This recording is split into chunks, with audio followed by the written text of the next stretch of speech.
Hi from Canada. My name is Sasha and this is my sister. Hi, I am Mary. Today we are going to read a book, The Scarecrow, written by my grandma Nina. She lives in Russia, and my mom Olesya did illustrations. Dear young reader, you, just like the main character of this book, The Scarecrow, will get a lot to learn and to know. You are at the very beginning of your life journey. Do not miss the miracle and wisdom that are hidden in the simplest things near and around you. I will reveal a secret to you. Although it shouldn't be a secret, just many people have forgotten about it. But I want you to know, there's a treasure in you. You were born with it. Share it, and you will become a really happy person. What kind of treasure? Make friends with this book. It will be glad to share its treasure with you. Let's get started. Waste of space. This joyful little boy, the Scarecrow, was born today, and he's already standing on his straw legs, resting upon a wooden stick, though. He still needs to learn how to stand on his own 2 feet. Yes, he has yet to learn a lot of things, and he's happy about it. The Scarecrow thrust his arms out wide, wishing to hug everybody with joy. The garden is on the right hand. The backyard is on the left-hand side. He already loves all the dwellers of the garden and the backyard, even though he did not meet any of them yet. It is an early morning. Everyone is sleeping. All of a sudden, the door of one of the little houses creaked. However, the house itself is out of sight. It goes underground. On the surface outside, there is only the door. The Scarecrow's red lips immediately formed a smile ear to ear, and his green shreds, eyes with big black buttons, began to sparkle with joy. A mole rat, the owner of the house, suspiciously narrowed the eyelids of his as little as poppy seed's eyes. "Good afternoon." The Scarecrow tipped his hat. "I doubt it." The mole rat turned up the collar of his velvet jacket and shrank his head into his shoulders. "What are you hanging around here for?" "I am a scarecrow." "I can't see." The mole rat narrowed his eyelids even more suspiciously. "I'm asking, what are you for?" The Scarecrow got confused. He has not thought yet what he was created and put in this backyard for. "If you are a scarecrow, you should scare everybody," asserted the mole rat rigidly. But the Scarecrow didn't want to scare anybody, and much less everybody. "I don't like to scare others," the Scarecrow smiled. "Then no one needs you here." "No one needs me? No one? What is the good of you?" Why, and what's the good of frightening? I think it's only the harm." "Well, if there's no harm and no good of you, you are nothing. Waste of space." The mole rat pulled a rolled sack from behind the door, tucked the sack under the arm, and taking no heed of the Scarecrow, as if he was a waste of space, he ran deftly between the garden beds about his business. "I will bring joy." "No offense, he's like that with everyone," said the sunflower that was growing by his side.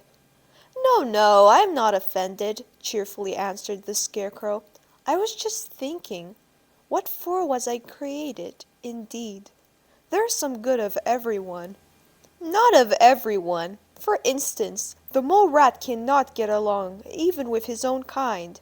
He drove his wife away. He can't stand anyone. And everybody knows that it's better to stay out of his way."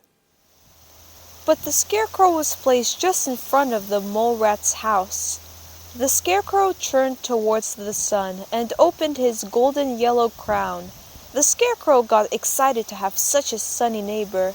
The gentle rays were sliding and tickling. The Scarecrow and the Sunflower burst out laughing and made friends straight away.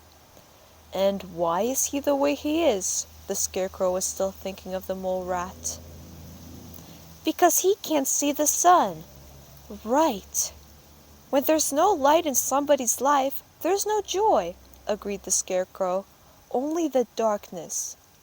Then nothing is nice or pleasant. But everyone needs to have at least a little ray. By all means, everyone. The friends were rejoicing at the sunlight. And do you know who put the sun in the sky so that it could shine on all? The Scarecrow asked his enlightened friend. Who? Who? I've never thought about it. But you are right. It's there now. It means that someone put it there. The friends have decided that this someone is very big and very kind. He loves and with the help of the sun, he warms everyone equally. The sunflower, the scarecrow, and the mole rat. The Scarecrow suddenly realized what he was here for. The answer was inside of him and he just realized it, and that was all. I was placed here not to scare, but to bring joy. All the more so because there was nothing but joy inside him. He didn't even know who put this joy in him, but it is in there.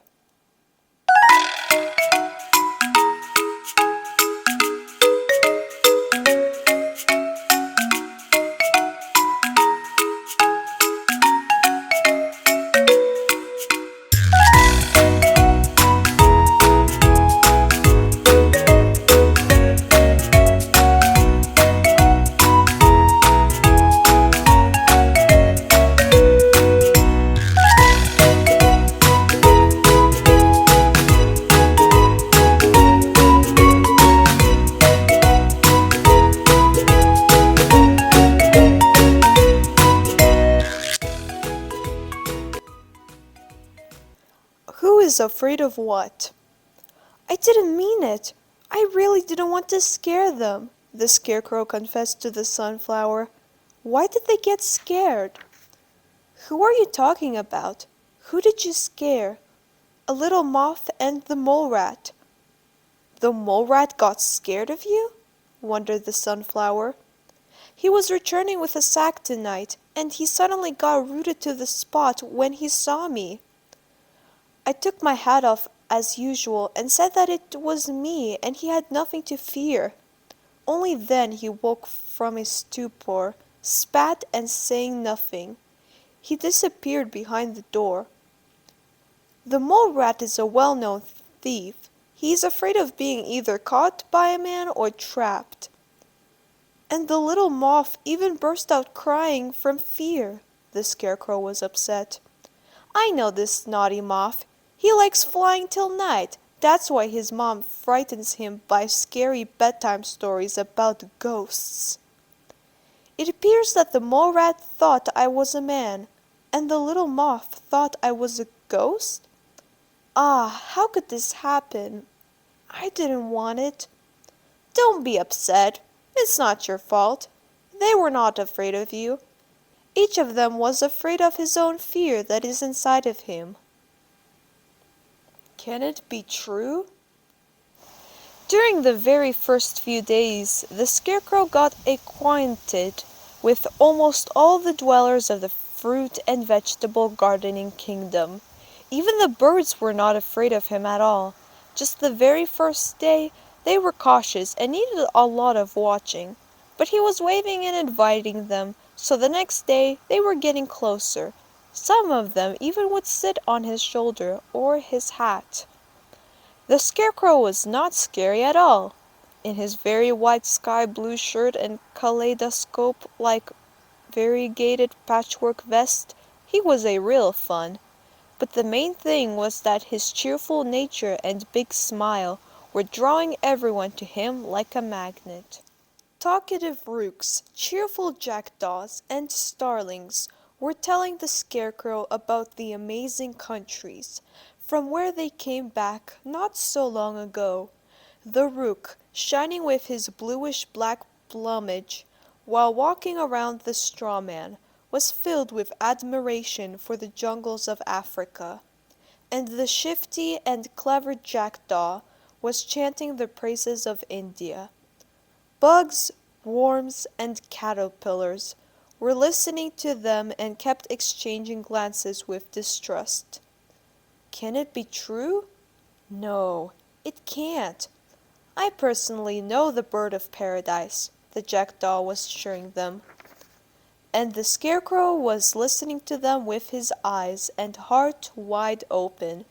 He was immediately creating this magical world inside of him by wonderful pictures of his imagination. "But I will go there one day and see it for myself," suddenly declared a dung beetle. His words surprised everybody, even more than the migratory birds' stories. The dung beetle would never leave his dung heap. What happened to him? The dung beetle's house was considered to be the most disgusting in the garden, while the beetle was sure that cozier and warmer home than his does not exist. He could not understand why everybody was avoiding it, even though the heap was in the corner at the very fence. "They're envious," the beetle was thinking, because he wished a lot it was so. Oh, and how they will probably be more envious when he visits the places of paradise. "I'll fly there, I will. I just have plenty of things to do." "But one day," promised the dung beetle.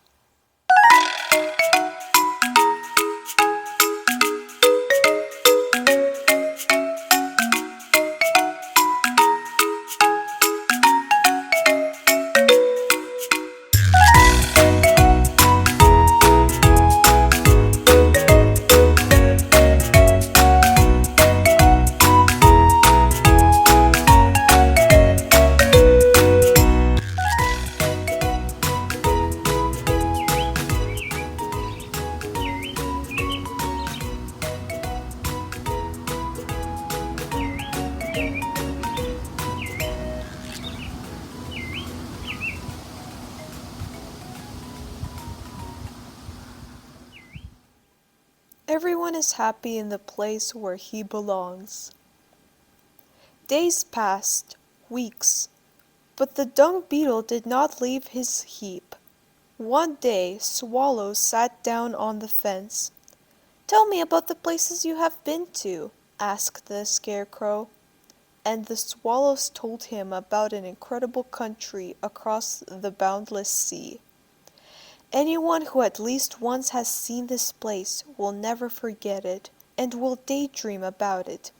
It will haunt in the dreams and will beckon him.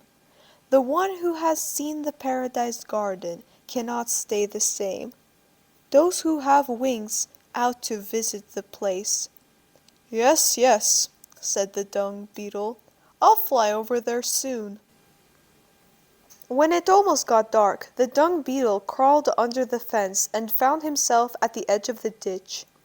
The Scarecrow could see him spread hard his stiff wings and roll head over heels down the slope.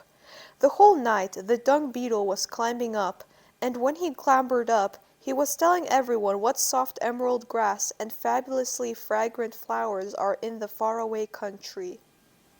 Every day all dwellers would gather together to listen to the dung beetle and were astonished of how he had changed. He was always cutting the grass around his house nowadays. He laid a trail of jackstone. He laid out flower beds. "And have you seen the sea?" the birds were asking him. "No, there's no sea over there." The residents of the garden, of course, believed the dung beetle, and they were telling the birds, "You better listen to our dung beetle." And the beetle was busy refining his lot, sparing neither himself nor his time, and when he grew weary, he was going to bed that was his dung heap. "Perhaps everyone is happy in the place where he belongs," the Scarecrow said with understanding to the sunflower. a worm in the earth, a bird in the sky, where the legs carry two. Wait, centipede! The scholarly hedgehog blocked the way. I've been watching for a long time and still cannot understand the way you walk. This unexpected question made the centipede stop short. Well, I never think about this. I just walk and that's it. I'm running to see my grandkids now. The centipede nodded at her basket. I've baked their favorite stuffed buns with cabbage, and before they cool down. Wait, my dear lady. This extraordinary fact requires a detailed study. The scholarly hedgehog took out the numerous pockets of his vest a notebook with a pen and a stopwatch. Please, show me how you place a foot in front of another. What? Did not understand the centipede.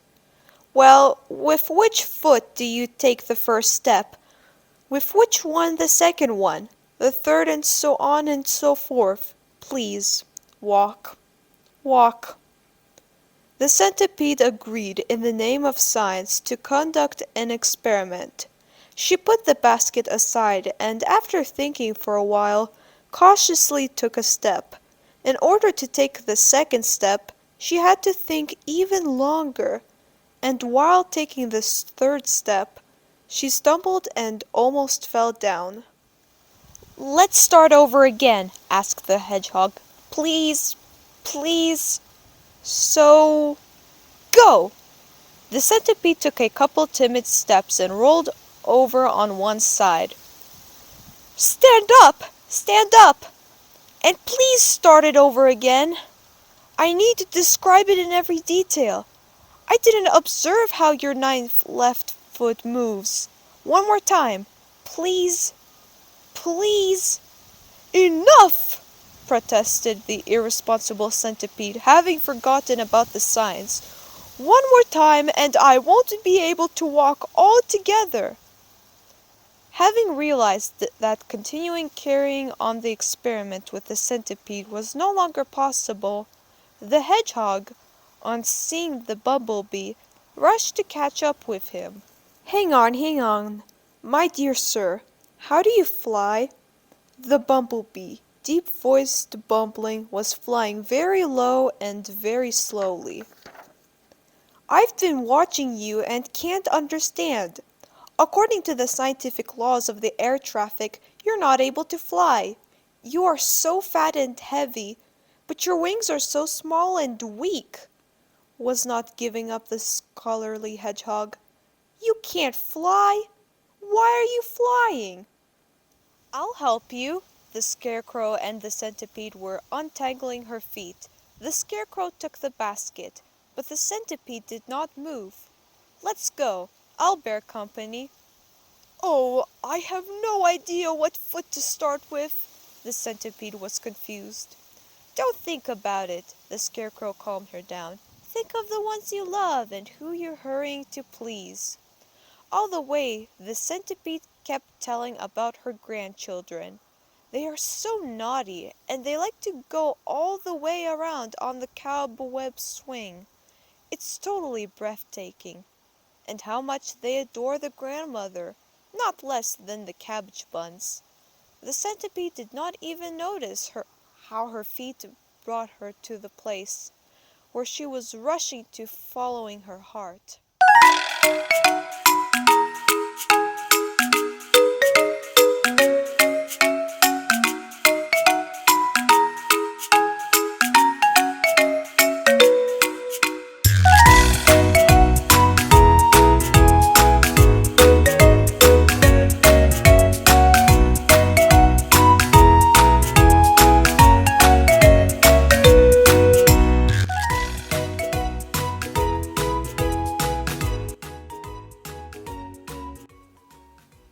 Always start with good.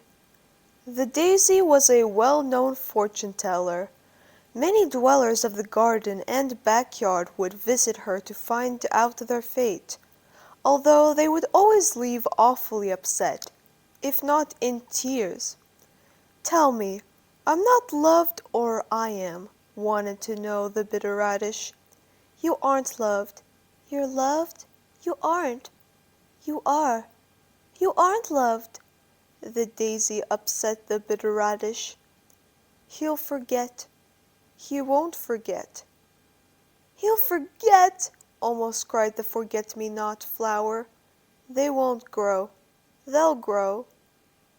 They won't grow, the cucumbers were sighing. They will be pecked, rotten, trodden, broken, thrown out. They will dry out, the daisy was foretelling to everyone.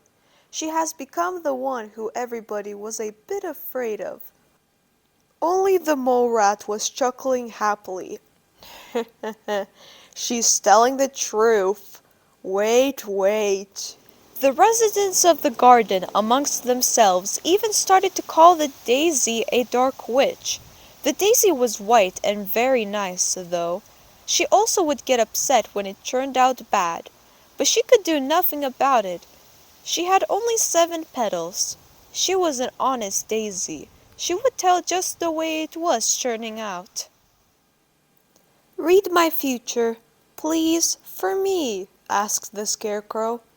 Maybe we shouldn't, cautiously tried to refuse the daisy.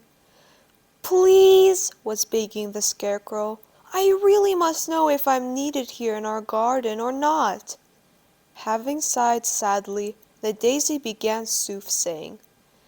You are needed, not needed, needed, not needed, needed, not needed, needed! You are needed! The daisy was clapping her hands. You are needed! You are needed! The daisy's and Scarecrow's loud laugh made fruits and vegetables come running, birds, butterflies come flying, beetles come crawling. Friends, it's not the daisy's fault, explained the Scarecrow.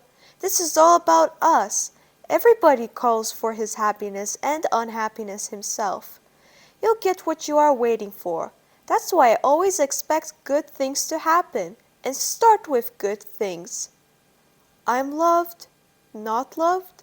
I'm loved, was laughing the radish. They won't forget, was rejoicing the forget-me-not. They will grow up. Great, guys, the cucumbers were happy. They will not be pecked, rotten, trodden, broken, thrown out, and will not dry out. With great pleasure the visitors were leaving the daisy. She's lying, was grumbling the mole rat. If only she was torn up by the roots and thrown out into a haulm and weeds pit. He is the way he is. It seemed the Scarecrow got acquainted and made friends with all the birds that were visiting the garden. His friend, the sunflower, would pour seeds into the palm of the Scarecrow's hand, and the birds got used to treat themselves from his hands. But it had not been possible to win the sparrow's trust. The grayish-reddish sparrow was always getting in the way, and looked almost tame. But this impression was misleading. The sparrow was distrustful. The Scarecrow wanted so much to make friends with him, too. The sparrow looked very communicative, always in a big company of friends. But the Scarecrow realized that the sparrow was not friendly at all. This hothead would rush into hashing things out with anyone and about anything. The birds did not like the impudent sparrow. They were resenting another stunt he pulled. This smart Aleck broke into somebody else's apartment. I heard that the owner kicked the intruder out of it when he came back from the vacation trip, and his fiancée couldn't stand the disgrace and left him for someone else. So now he is without a fiancée and without a shelter. Serves him right. He should be taught a lesson long ago. It's useless. He's afraid of no one, and he doesn't forgive for any insult. Furthermore, the sparrow was extremely talkative. His scrappy chirping all day long kept on the alert even the birds. The sparrow was making such a noise and chirping so loud as he was gifted with the nightingale's voice. But the Scarecrow liked these far from musical sounds. It's just a part of who he is. The Scarecrow was always protecting the sparrow, trying to calm those down who were offended or disturbed by him. Look up. The Scarecrow was watching with interest the little ants competing, who can climb further.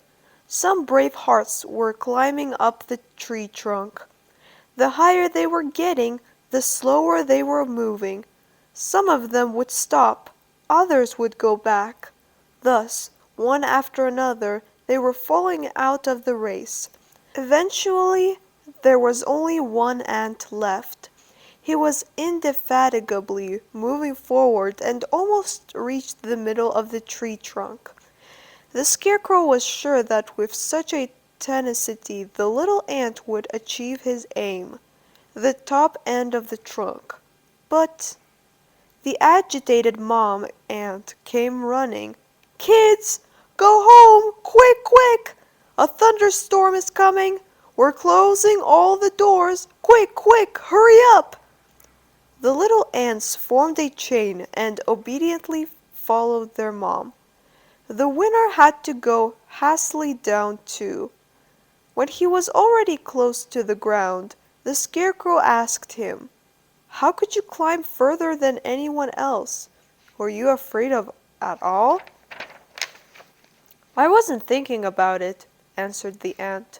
The others, while climbing up, were constantly looking down. They could see how high they got and were scared of the height. And I was looking up only, and I was thinking of how far it was still to the top, while I was still so low.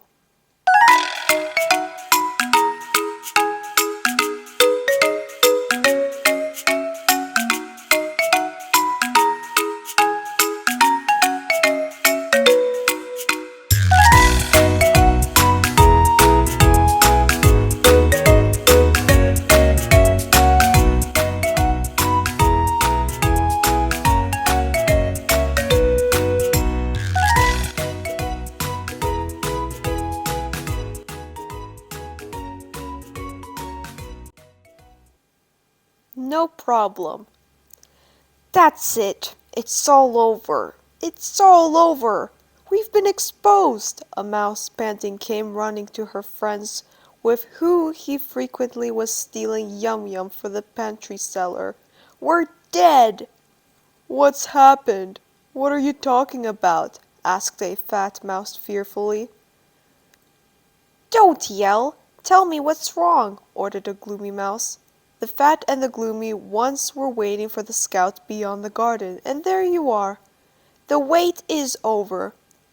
They spotted us. We're exposed. There's a padlock on the pantry, a very big padlock." The fat one fell down in despair on the ground. "I knew it would happen one day, but I didn't expect it to happen so soon." "That's a problem," clutched his head the gloomy one. "This is all your fault, Fat. Last time you ventured too far and flinched too much." "Me? That was you!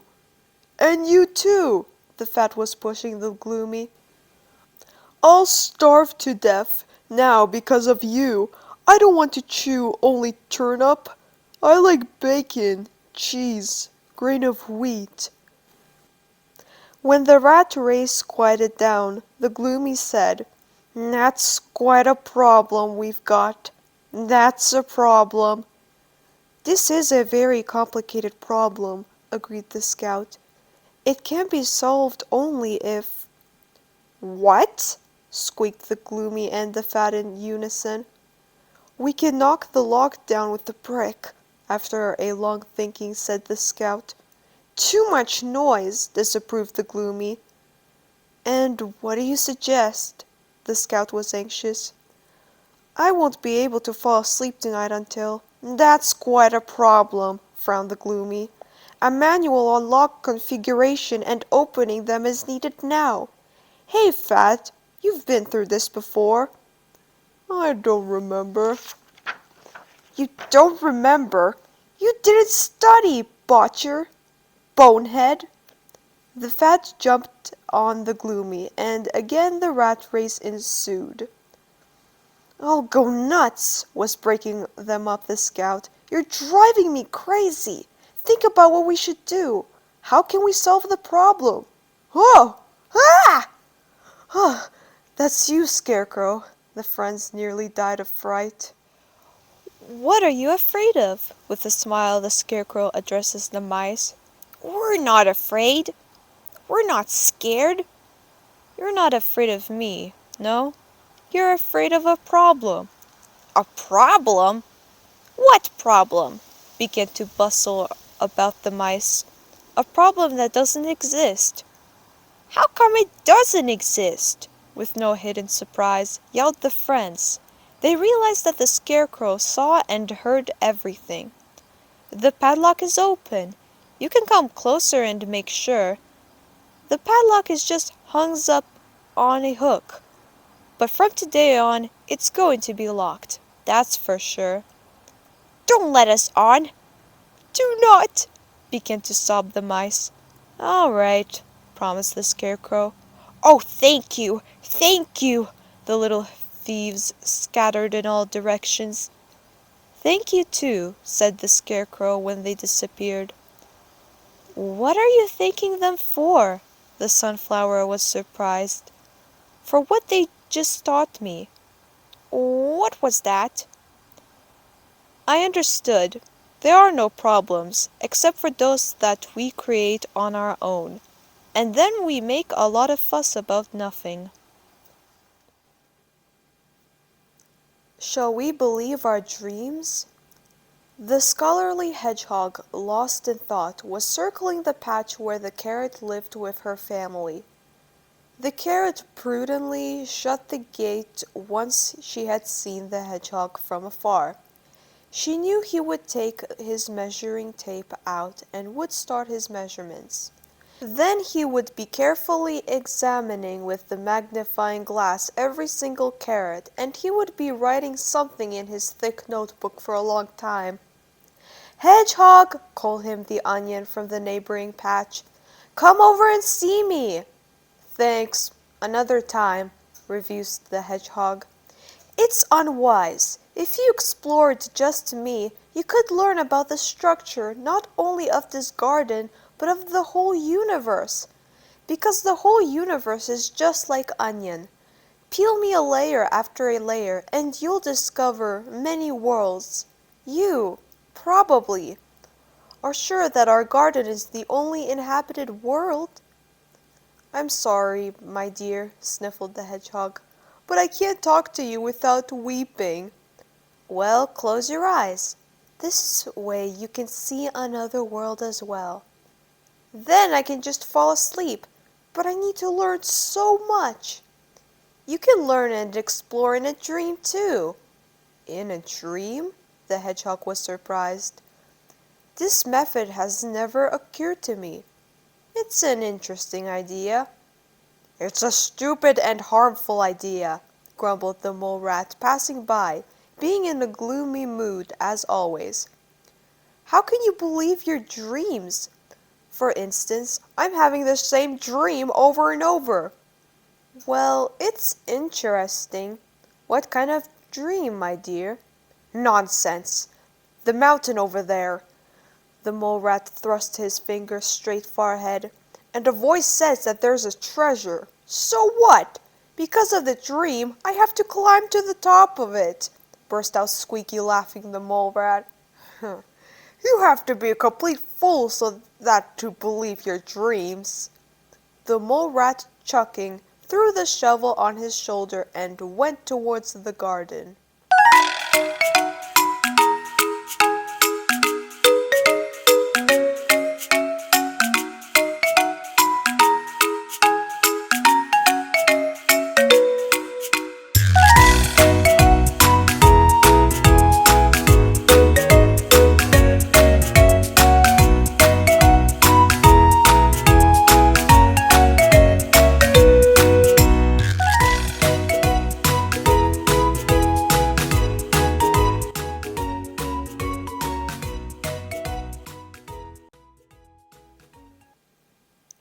try it. The scholarly hedgehog followed the mole rat. In the garden, thinking about the mole rat's dream on and on, he began to examine the fruit trees. In order to find out what the plum tasted like, the hedgehog counted the leaves and the branches of the tree. He was looking into the color of the plums and was comparing the size. He was extremely interested in all that. In the most careful manner, he was writing everything down. He was getting into scientific discourses about the possible taste of the plums. When the plum tree got quite tired of everything that was happening, she offered a handful of fruit and simply gave a suggestion to the hedgehog. Just try it.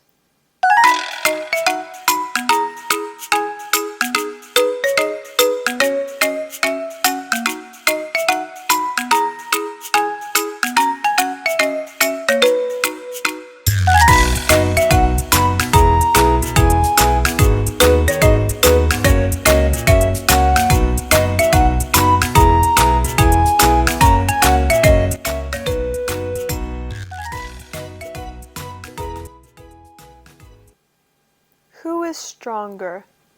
A mosquito got into a spider web. He was struggling as hard as he could so that to get out of it, but it was useless. Let me go, he was begging the spider. No, you're my prey. I'm stronger than you, smirked the pleased spider, tying up the mosquito's legs with sticky ropes even higher. But then the glutinous dragonfly, having flashed with her transparent lacy wings, caught the spider. And I'm stronger than you, shone she with her sharp teeth. But I'm stronger than you. The sparrow seized the dragonfly in such a way that she could not even budge. Suddenly, darkness. And I'm stronger than you, heard the sparrow the scarecrow's voice. He covered him by his hat. So careful and cautious Sparrow, when deeply involved in something, he would let his guard down. He would forget about everything. He could fall from a branch down on the ground, being locked in a fight with a bird, and this is when he can be taken with bare hands. This is it. It's over, figured out the sparrow, but it did not even occur to him to plead for mercy. Suddenly, bright light. The scarecrow lifted the hat. He was looking at the sparrow with a big smile. The sparrow got struck dumb with surprise and could not move for a couple of seconds. All of a sudden, having come to his senses and feeling free, he took off and disappeared in the bushes. The huge world. A little fruit worm who was born and his whole life lived in a crab apple suddenly fell out of his small lodge. It had never occurred to him before to venture out, and then he just looked out once and he straightway saw the garden, so beautiful and endless, and that made the little worm dizzy. He was sitting in the grass, scared and softly crying. The scarecrow heard the sobbing. What's happened? What's wrong, baby? I want to go home. And where's your home? I don't know. My mom says that our crab apple is the best home. Ah, so you fell out of a crab apple. And from which one? The little worm looked around. There were so many different kinds of fruit trees and bushes. He looked up. The tree under which he was sitting was awash with dark red crab apples. But my mom said that our crab apple... The little worm started crying louder. What's the matter, my dear? From behind of a currant bush, the scholarly hedgehog showed up. He was occupied with the scientific work by counting the currant leaves. This problem is solvable. The hedgehog mopped tears from the little worm's cheeks. I was studying this object and have counted all the crab apples on this tree. Give me just the number of your crab apple, and we'll be able to find your home. The number? The little worm got confused. I thought that my crab apple was the only home. But then you're in big trouble, started thinking the scholarly hedgehog. No problem, cheerfully said the Scarecrow. We'll find your home. Spider, called the Scarecrow. Please help me raise the kid up on the tree. His mom is probably looking for him now. The spider immediately dropped a long web, with which they tied the little worm round, and very quickly he was lifted on the tree. His mom was certainly worried, and she was already looking for her son. Mom, here I am! Joyfully screamed the little worm, swinging on the web as if on a swing. He experienced the amazing sense of flying for the first time. When it almost got dark, the Scarecrow noticed somebody's curious eyes peeping out of one of the crab apples. Be careful, baby, warned him the Scarecrow. He could make sense of what the little worm was feeling, as he could not stay at home any longer, because he had seen the gorgeous garden, and the one who has seen something beyond his own nose would be never able again to live in a dumb crab apple.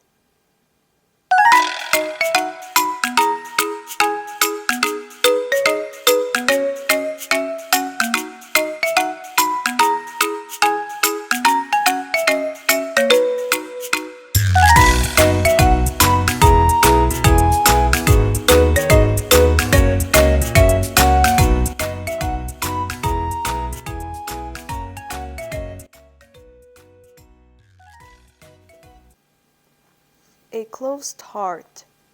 The green tomatoes turned brown with anxiety, and what they worried about was the roses' health state. Have you heard what the mole rat did? The tomatoes were telling the cucumbers. He undermined the roses' roots. They're going to die now. Yes, we know, were sighing the cucumbers. He did it in envy. Everyone's admiring the roses that they are in bloom. Beautiful, beautiful. Indeed, agreed the tomatoes. Their lovely scent reaches our patches too, and we are just like in heaven. Beautiful. But the mole rat can't see this beauty, and he's angry. We heard it with our own ears that he was grumbling passing by. In bloom they are, I'll show you. Oh, what's going to happen to them now? Don't sweat it, we're trying to calm them down, the cucumbers. Even though the roses are delicate, they can stand up for themselves. Hopefully. The Scarecrow, having heard the talk, went running to help straight away. The roses greeted him calmly, welcoming him with a nod. It's all right, smiled the roses. The mole rat unknowingly did the right thing. The plowed through earth got more air, and the roots started to breathe better. The sap ran gayer up the stem, and because of that, we've become healthier and more aromatic. Changes in life and hardships make you only stronger. The rose's cheerful mood and luxurious appearance reassured the Scarecrow, and he has already noticed those who did not want to change and improve would harm themselves. In order to be in bloom, it is necessary to be inculcated in light and goodness, to plow through the hardened soil of the soul so that to breathe in freshness and joy, to clip your own selfish desires and bad habits. Yes, it might be unpleasant, sometimes painful, but it is necessary. There was a sad peony growing next to the roses. He did not want to bloom, even though it was long past time to do so. This made him suffer himself, and could neither be of use nor bring joy to others. The peony shut his petals tight, being scared either of the scorching sun or of a cold wind. He did not like to be bothered by butterflies, bees, or birds. It was so wise of me not to open, with terror in his voice said the peony. Otherwise the mole rat would plow through my roots too. It's awful. Don't be afraid of opening, was trying to persuade him the Scarecrow. You'll be only more beautiful, and so much joy you'll bring to everybody. No way! I know one day another peony opened and died. He died not because of opening, explained the roses, but because he didn't close his petals before this thunderstorm. There is laws that are to benefit of everyone, and who doesn't obey punishes himself. The Scarecrow was thinking about the peony over and over again, and he still did not know how to help him. And how can you help someone who does not want to change anything about himself? You cannot force him. Everyone makes his choice. He is the sunflower. Every morning he looks towards the east and waits for the sunrise so that to open meeting the sun. He is trying to be just like the sun. The sunflower once told the Scarecrow, "The sun comes, but doesn't make anyone follow it. It just exists. And everybody chooses for himself whether to open meeting it or not. But you know, Scarecrow, such a warmth is coming from the sun that it is impossible not to love it back. When I'm looking at the sun, I feel the desire growing inside me to become the sun too." Yes, was thinking the Scarecrow. Poor Peony, as a closed bud, like a closed heart, fades having brought joy to no one. Be yourself. He was such a kind child after all, the mother was telling the Scarecrow about her son Firefly. He was scintillating with light and could only gladden everyone. And now, when he got older, the mother wiped her tears, as if he started to be ashamed of his light, his kindness. The Scarecrow was listening and could not understand what had happened to the Firefly. His bad friends spoiled him, the mother was justifying her son.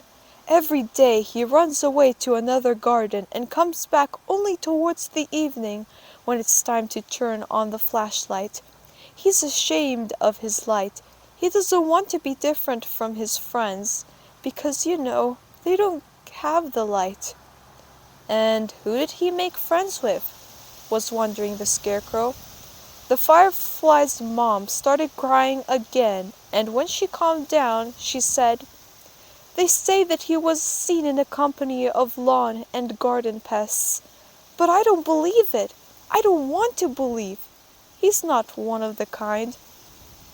Sure thing, he's not one of the kind, was trying to console her the Scarecrow. He's just forgotten who he is. It was getting dark. The Firefly's sad face was trudging along, stumbling over hillocks and twigs in the dusk. His own flashlight he kept behind his back, as if hiding it. "Good evening," joyfully greeted him the Scarecrow. The Firefly startled, being frightened, and hastened to cover up the flashlight tighter by the raincoat. "I'm sorry I scared you." "Ah, no," answered the Firefly. "I was scared not by you. And who are afraid of?" "Of the one who is always crawling ahead of me. He's big and black. He wasn't there before." The Scarecrow could see that due to hiding the flashlight behind his back, the Firefly's own long shadow was walking ahead of him. "Let's kick him away," suggested the Scarecrow. "I don't know how." "And I've probably have figured it out. I've never had a flashlight, but I do have the sun. You know what I've noticed? When it's hiding behind a mountain or a forest, then the shadows grow. They become black and scary. But when the sun is high up, just above your head, then all of the shadows disappear, and the one of your own as well. Its light is flowing as a golden shower, washing out any darkness. The light banishes fear, dark thoughts, bad deeds, and bad friends. Try keeping your flashlight up ahead of you." "Thank you," said the Firefly. "I'll try. I'll think about it." The firefly, sad-faced, shuffled off farther. The Scarecrow was watching him go and was getting a feeling that he was a cloud that was full of water and which had to burst into a heavy rainfall. This is how the Scarecrow was feeling overjoyed. This is how he wanted to share it with the Firefly. The Scarecrow was joyful and was willing to share it with everyone, even if he was not asked for it, because otherwise it is very hard, just like for a cloud if it does not give the rain. And giving is such a joy. Giving a rain, light, smile. Suddenly the Firefly looked back. "Firefly, hold your light up high! Be yourself!" shouted the Scarecrow and waved his hat to him. The Firefly timidly raised his flashlight slightly and waved it back. A Grateful Heart. A bumblebee running away from the scholarly hedgehog flew into the Scarecrow's vest and hid in there. Having hidden out for a while, the bumblebee asked, "Where's the hedgehog? Has he left?"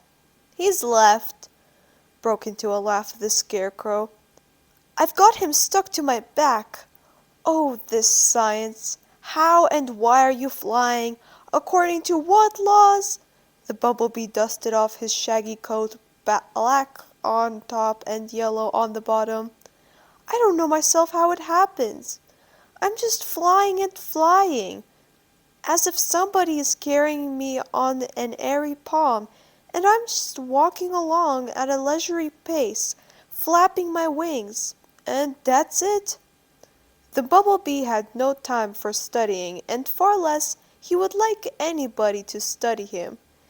He preferred lecturing himself. He did not like to discuss, but he did like to condemn. Yes, he has a big mouth.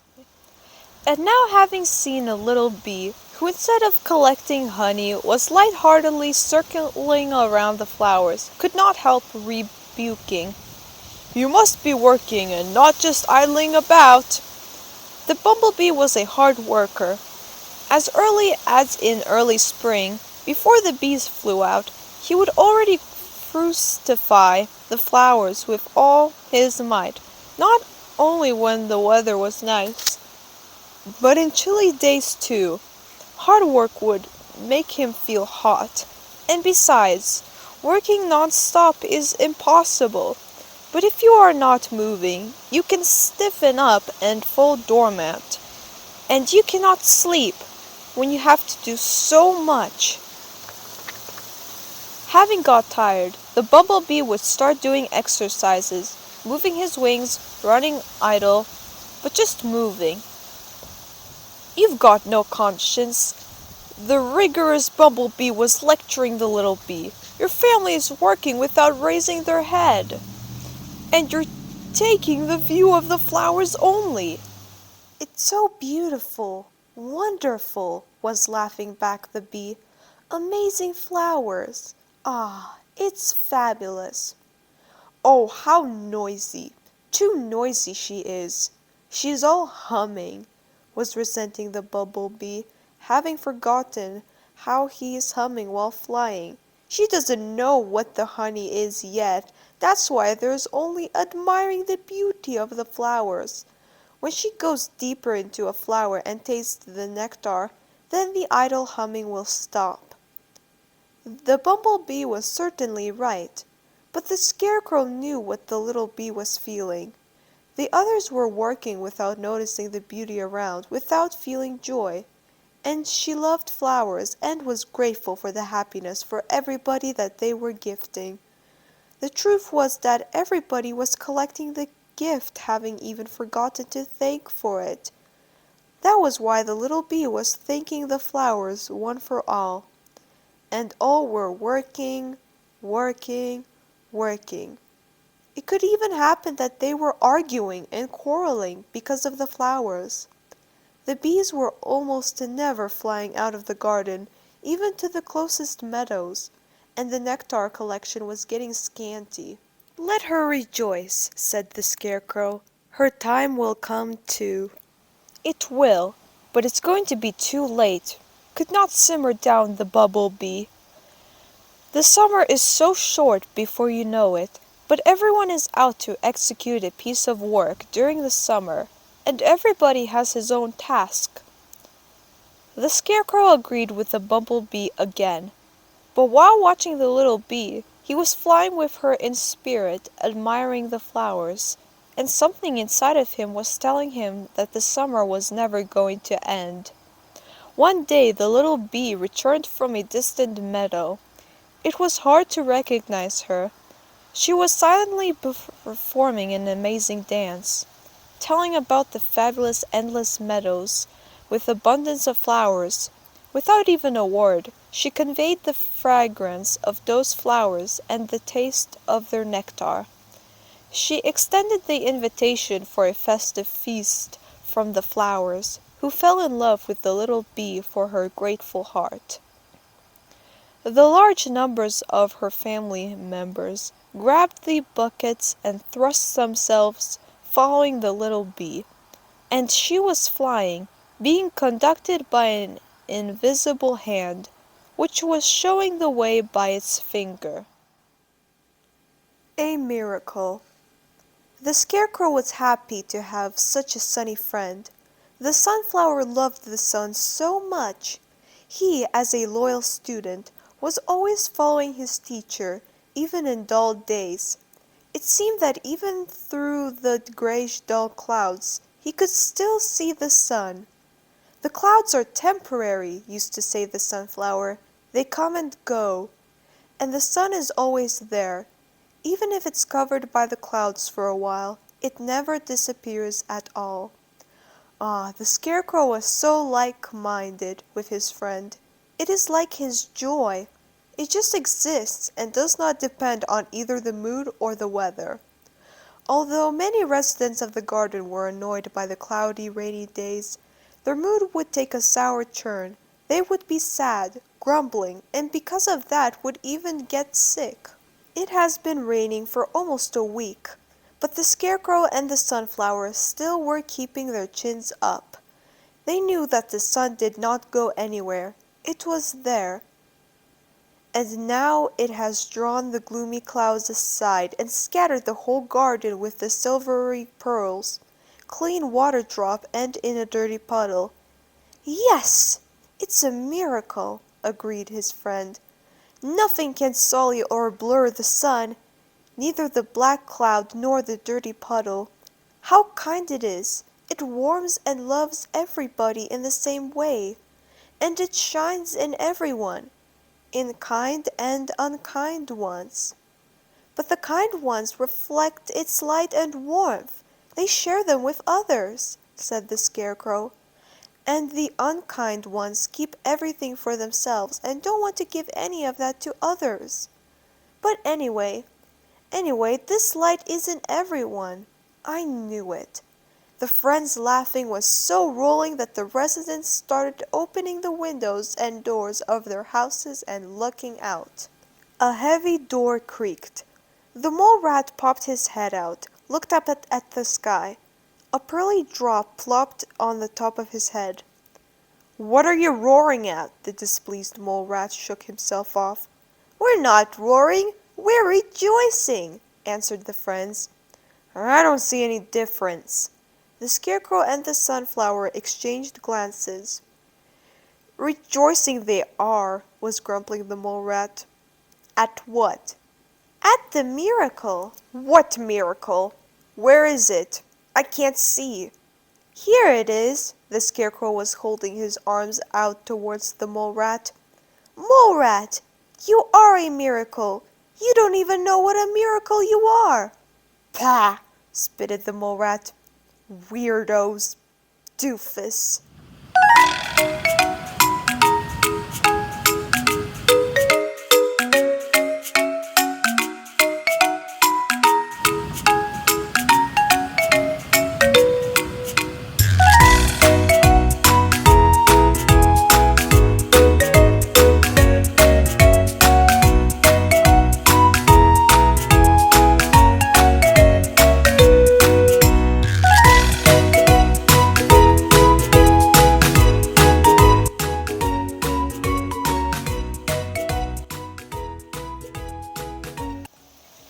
get attached.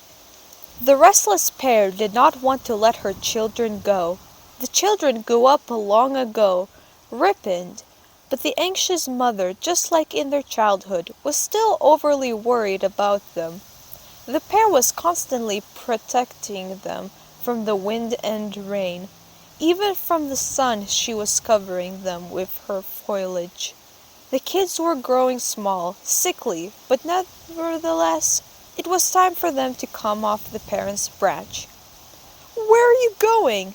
The pair was catching the dropping off fruit and immediately was tying it with the rope back to her branch. "I won't let you go! Kids are my joy!"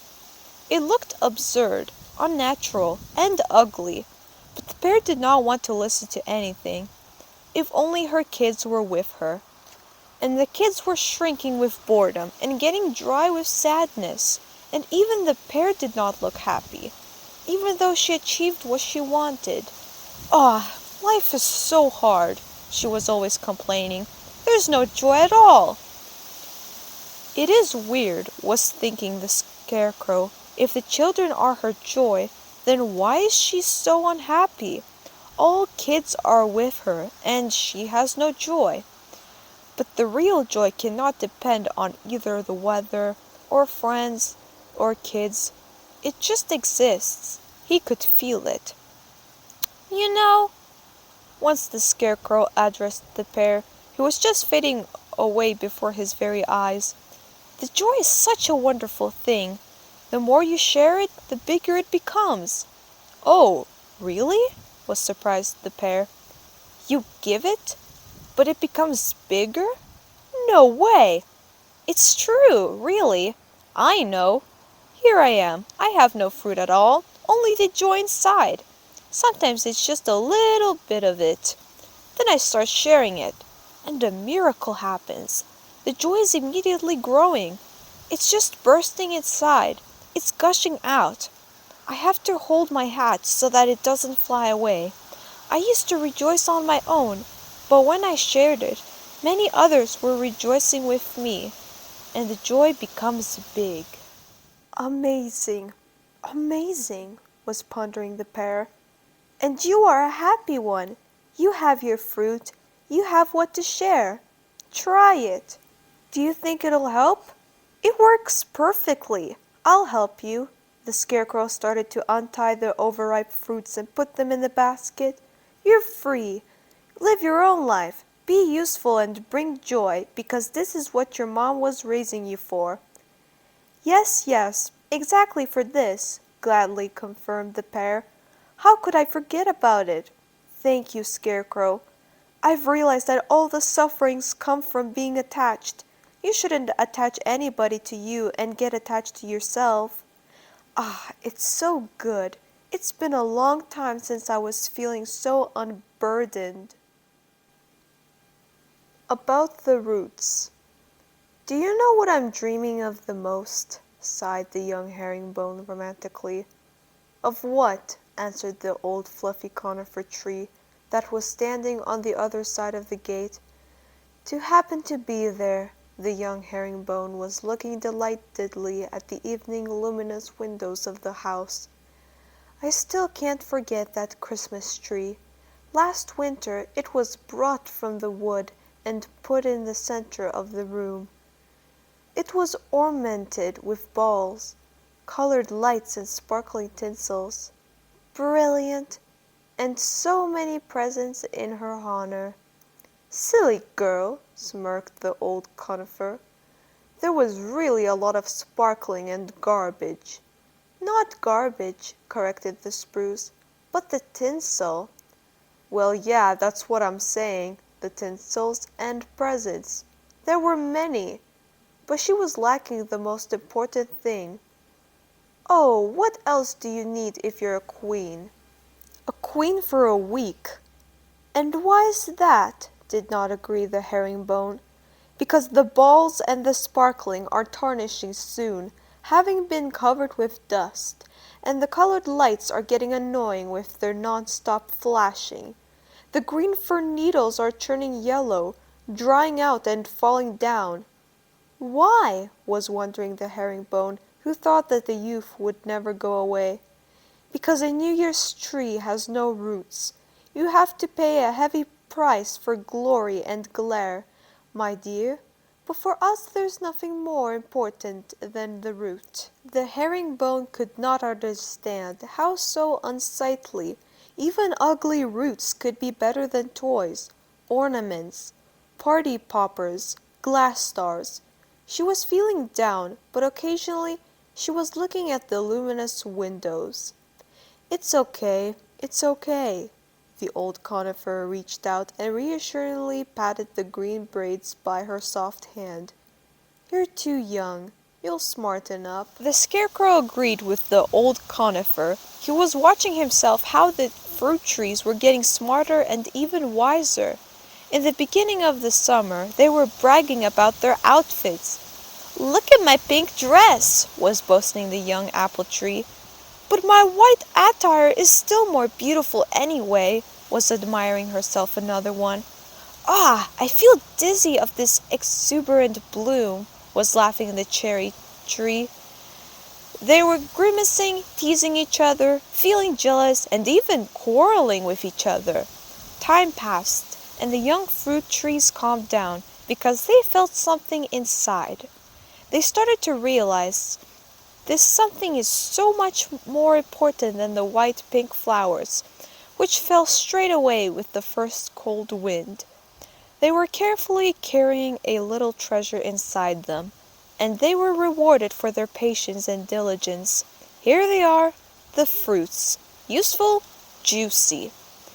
How shallow we used to be, were they thinking of old times. How silly it was. Only when a fruit is coming up, the outer beauty is falling off. The treasure. The hedgehog looked absolutely happy. He was pacing, whistling a song in a carefree manner. I'm so glad to see you! The scarecrow was so happy, because nobody had seen the hedgehog either in the garden or in the backyard for several days already. They were saying that he had gone mad with all his knowledge. Many of them were keeping away from him because he would grab them by their clothes, would make them talk to him, carry through some weird scientific experiments. They were just hiding from him. Then he began talking to himself, talking in his sleep. We missed you a lot. We lost you. And I found a treasure. And the scholarly hedgehog told. I decided to investigate. Was the dream true or false? I started to climb up the hill to find the cave, which the mole rat was talking about. I was going several days and nights. The days were unbearably hot, and I was already so high that among the bare stones there was no place to take cover from the fierce rays of the sun. But I couldn't see any cave there. I was already thinking that I had been going in the wrong way and wasted so much efforts all for nothing. And suddenly I saw a flower. He was growing there alone in the middle of grey rocks. There was not even a blade of grass there. Scarecrow! I've never seen in any garden a flower of such a beauty. It occurred to me that this amazing flower would be definitely able to explain to me what the beauty was and asked him about it. And why did you have to go so far for it? Was wondering the flower. If there's beauty, it is everywhere, and there where you live at too. But in our garden, I didn't see the beauty, even though I was examining various flowers in there. If you have eyes, you can see the beauty everywhere, but you are blind. The knowledge has stricken you blind. You know a lot, but you don't know the most important thing. You've forgotten how to look at the world with your open eyes, and through the magnifying glass you can't see the beauty. You know, Scarecrow, I wanted to ask him, but was hesitating, why you so beautiful are growing here where nobody can see you. For who are you blooming here? And suddenly I realized that there was no point in bugging him with unnecessary questions. They were irrelevant. I've realized The beauty just exists, and that's it. If you were able still to see the beauty, it's not all that bad with you then, answered the flower, and invited, Come over to the shade, have a rest. I can see you're very tired. And only then I could see that the wonderful flower was growing at the very entry to a cave. Having been dazzled with the flower's beauty, I couldn't notice the cave. It was light inside, because the walls and the floor consisted of transparent precious stones. What a beauty! The flower said. Take them, as many as you wish. And I took one. Here it is. It's a magic stone. The hedgehog carefully produced a little stone from his chest pocket. And immediately the light streamed out of the stone. A bright rainbow hovered above the garden. Like a spatter of rain, the golden blossom dust poured out from above. It was descending on the garden beds and was enriching them, on the plants, and it was strengthening them, forwarding their growth. Touching every living thing, it was revitalizing everything around. This amazing stone was radiating joy, and the joy was working miracles. Beautiful, beautiful, were admiring the happy dwellers of the garden. They all were laughing, congratulating each other, and thanking the scholarly hedgehog. The noise made the mole rat slightly open the door and stick his chin out. Fools! Where is it, the beauty? Was he resenting. If you can see the light, you can see the beauty, said the sunflower. What is beauty? What is light? Explain to me if you're clever. Not everything can be explained, dear, and there's no need in that, added the scholarly hedgehog. I was also trying to unlock all the secrets, but every time when I could explain something, a miracle would be lost, and it was getting dull and unexciting. And now I want to rejoice at the mystery, to sing in it, to dance in it. Mole rat, come over, called the Scarecrow. Open the door wider, let the beauty and joy in. I can't see any beauty. You just fling the door open and it'll come in and forget the time and dancing in every single corner. But if the doors are closed, the beauty and joy will never be able to get into your house. Fools, blind fools, grumbled the mole rat and slammed the door. The rejoicing was going on. It seems I know why this lonely flower grew up there, whispered the Scarecrow to the hedgehog. Me too, nodded the hedgehog with a smile. What does a soul smell like? The beauty lizard at the very noon stretched out in the hot sun and basked. Today she is in a great mood, and it always depends on the weather. In a chilly gray or rainy weather, the romp of a girl, lizard stays at home sad all day long and sometimes even for a week on end. She even loses her appetite. She looks atonic and sick. While in clear and warm weather, she is scampering back and forth across the garden, demonstrating her dresses. The lizard is an incredible snappy fashionista and a poseur. She adores changing her clothes.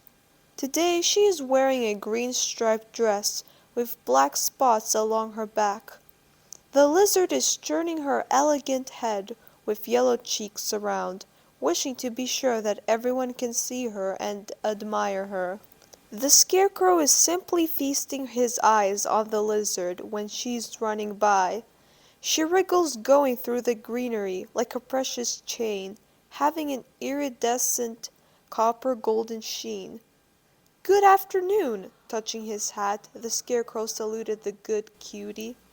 The lizard does not like the Scarecrow. He wears too plain and untidy clothes, and she is too sensitive, and the Scarecrow's appearance irritates her. However, she quickly recovers her temper, influenced by the new impressions. She is immediately back in a good mood. Hey! dropped she in casual way, and having risen with a spring, accompanied by an amazing deftness, she brushed as usual past the Scarecrow, giving a graceful wag of her long airy fairy tail.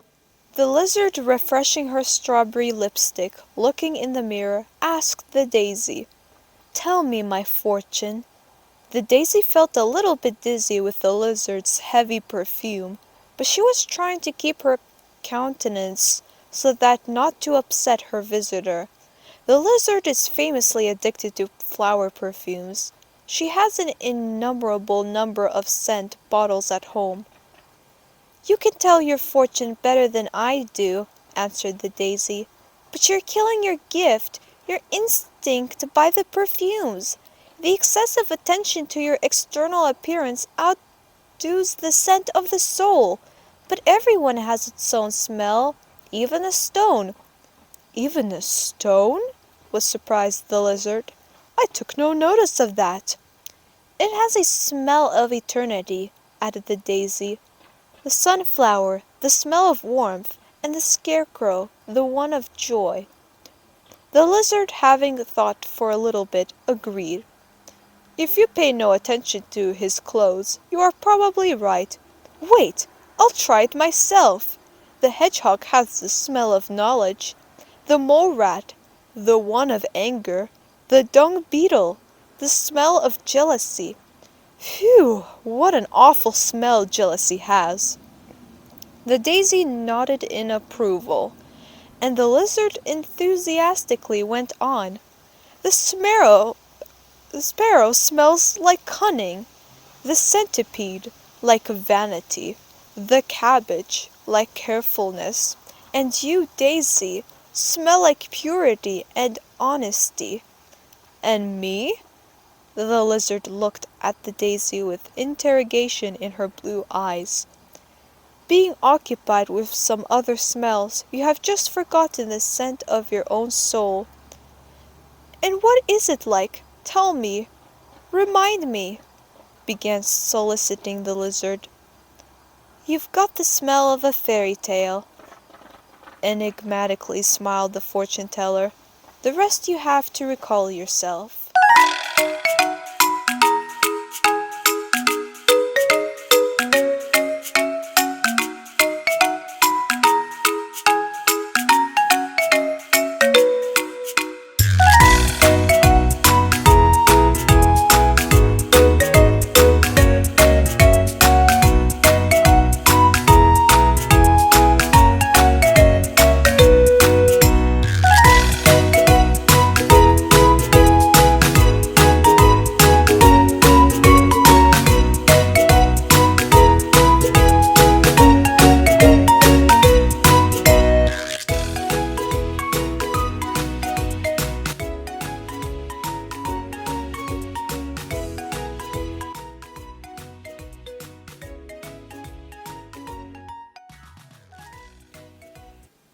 A scary prediction.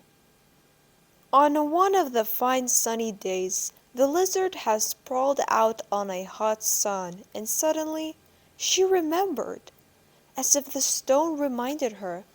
She remembered and got frightened. "I have to tell somebody about it, by all means. But whom? Whom?" The thought stormed through her mind. "The Scarecrow! Of course the Scarecrow!" The Scarecrow has noticed that the lizard is looking straight in his eyes, as if hypnotizing him. "Good afternoon. How are you doing?" He gave her a cheery wave. The lizard came up at 2 jumps. "Listen, I need to tell you something." The lizard looked agitated. "You're the one.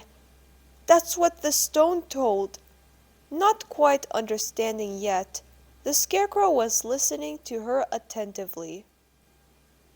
"My great-grandmother told me, and her great-grandmother told her," began the lizard in a confused manner. "Once upon a time, my ancestry used to live in a garden. It was a fabulous garden. There was a cool spring coming out from the ground with a transparent as dew water. There were growing huge sky-high trees with ripest fruits. Travelers would always have a rest in the shadow, drink, eat, and go on. And then, one day, a bad and lazy man appeared. He did not want to climb the tree so that to pick a fruit. He just chopped the tree down, then picked the fruit and left. Every tree has a soul. The ruined tree's soul got to know for the first time how sometimes people can be cruel. If they are able to kill those who feed them, the soul was awfully distressed, sad, and was slowly dying. And when she passed away, the souls of other trees left the place forever, and all the trees died. The sand covered the spring, and the garden disappeared. My great-grandmother told me, finished her story the lizard, that since then we got the gift of premonition, of danger. This gift has been passed down from one generation to another. And I remembered, Scarecrow, our garden is at risk of disaster. The bitter truth. The dire prediction plunged the lawn and garden dwellers into horror. Rumors about the neighbors' troubles, certainly, from time to time, they could hear too. But everybody was thinking, "It's not happening to me. I'll be spared." You are not. The disaster was getting closer and closer. "What's going to happen to our roots? And to our kids?" were thrilled with horror the fruit trees and bushes. The flowers were languishing at the mere thought of the pests, and they were losing their petals. The vegetables were getting sick and rotting from fear.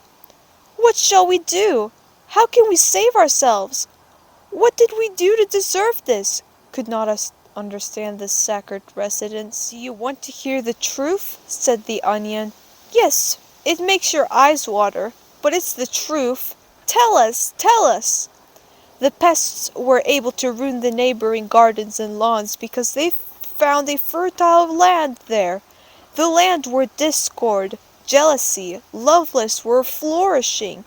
They sowed the seedlings of fear in unkind hearts, and they became an excellent trophy for the hungry pests.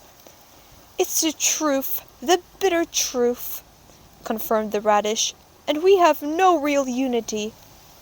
They all grew quiet. After a long silence, the bumblebee hummed half-heartedly. "And what the science is going to tell? Does it have what to treat the dear guests to?" Everybody looked at the scholarly hedgehog. He seemed to be the only lifeline at the moment. But the hedgehog surprised them all by keeping silent, and the Scarecrow said cheerfully, "Friends, don't blame yourself. I'll go and meet them. They'll try to pass through at night, but I'll be already waiting for them. It's my duty to protect you." Here's the Firefly came forward holding his flashlight up high. "I know them. I'm with you, Scarecrow. I'll be illuminating." "I'm with you." The sparrow flew up and sat on the Scarecrow's shoulder. "We'll give them a bashing. They'll regret the day they were born." The sparrow was looking forward to the fight. "I'm with you too, Scarecrow," said the lizard, sleeking her new dress along the soft curves of her hips. "I was thinking of becoming a vegetarian, but apparently I'll hold off on changing my diet for now." "And we're with you too," said the ladybug and the golden ground beetle. "Me too, me too, me too," they were screaming all around. "We're all with you. We're not going to let our home be plundered." The Scarecrow raised his hand. Everyone quieted down. "Thank you, friends, but I'll go alone. We need to do it this way." He looked at the scholarly hedgehog, and that one silently nodded.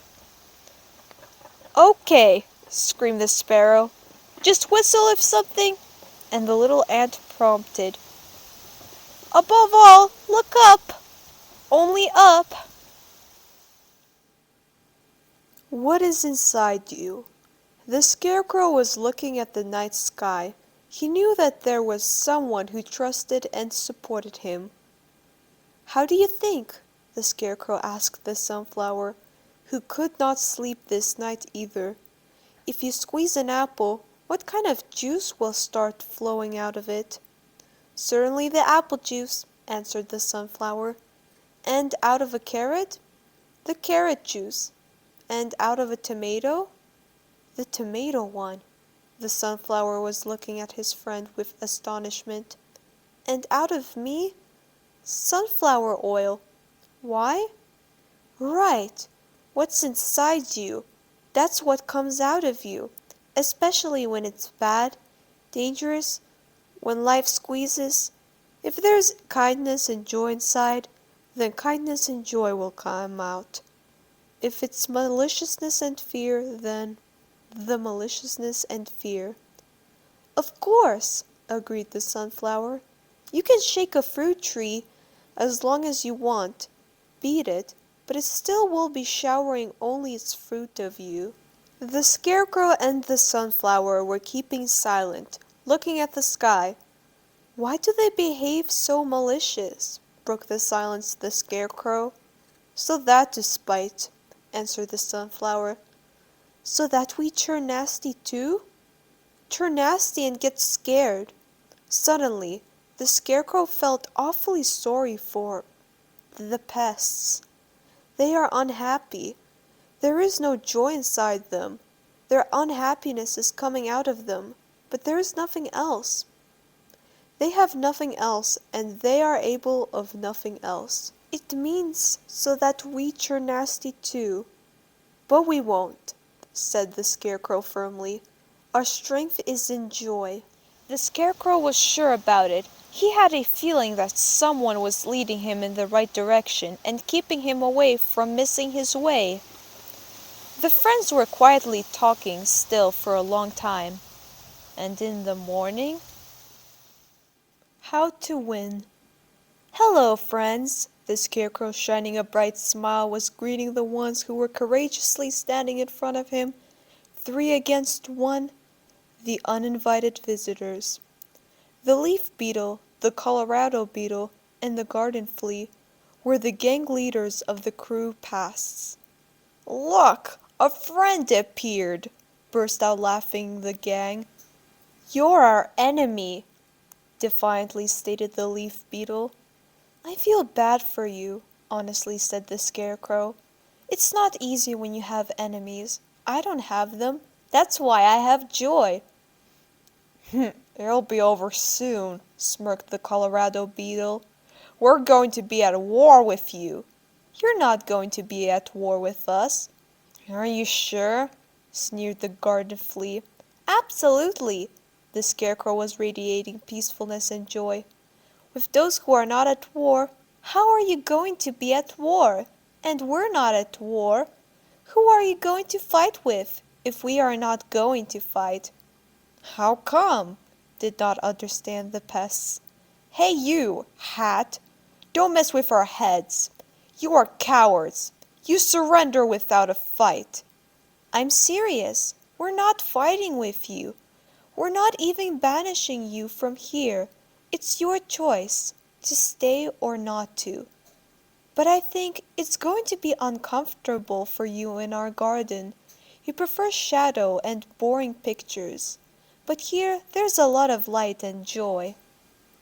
"Come on, get out of the way. Let's see." "Yes, please," invited them the Scarecrow.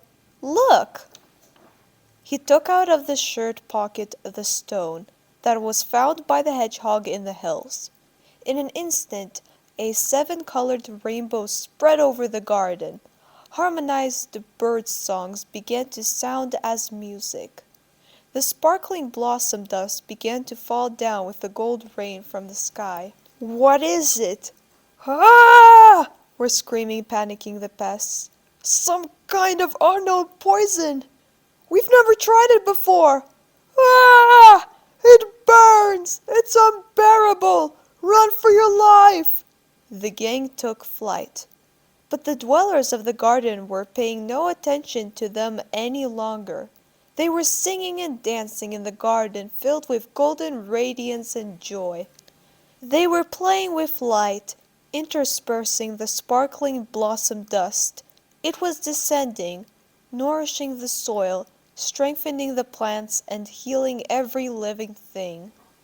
The Scarecrow, watching the running away pests, said to the sunflower, "They're not that bad. They just didn't know until today that friendliness defeats maliciousness." Good fruits. The strict Bumblebee was right again. The summer was over. The fall has come. The Scarecrow was sitting on a barrel with sauerkraut, resting his legs on a sack of potatoes.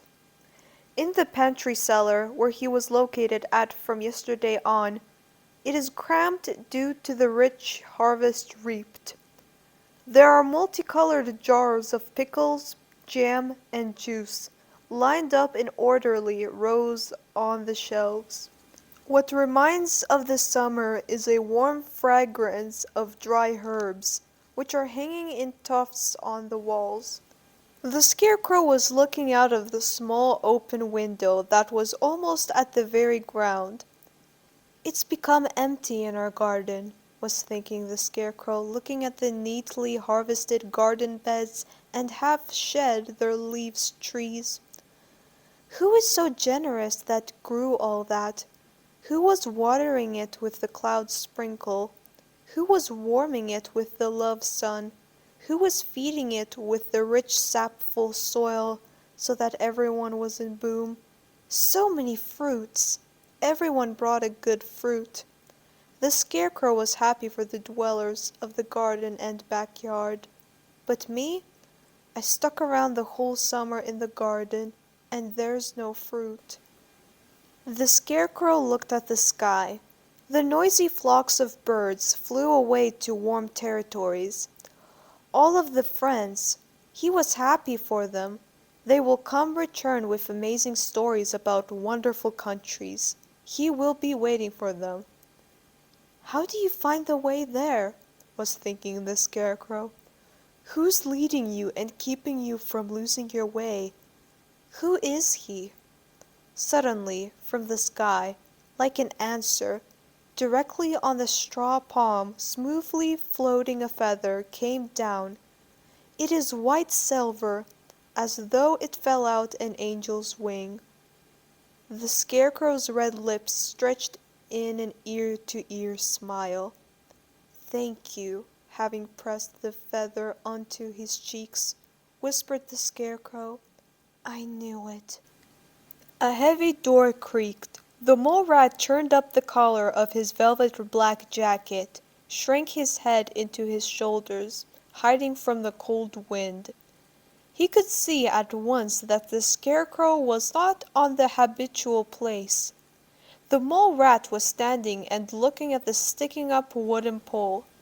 Nobody saluted him, removing his hat. Nobody wished him a good day. Muttered the mole rat. "It became empty in our garden." If you liked the book, subscribe to our channel. We will read many books to bring joy and light to your life. Have a wonderful day.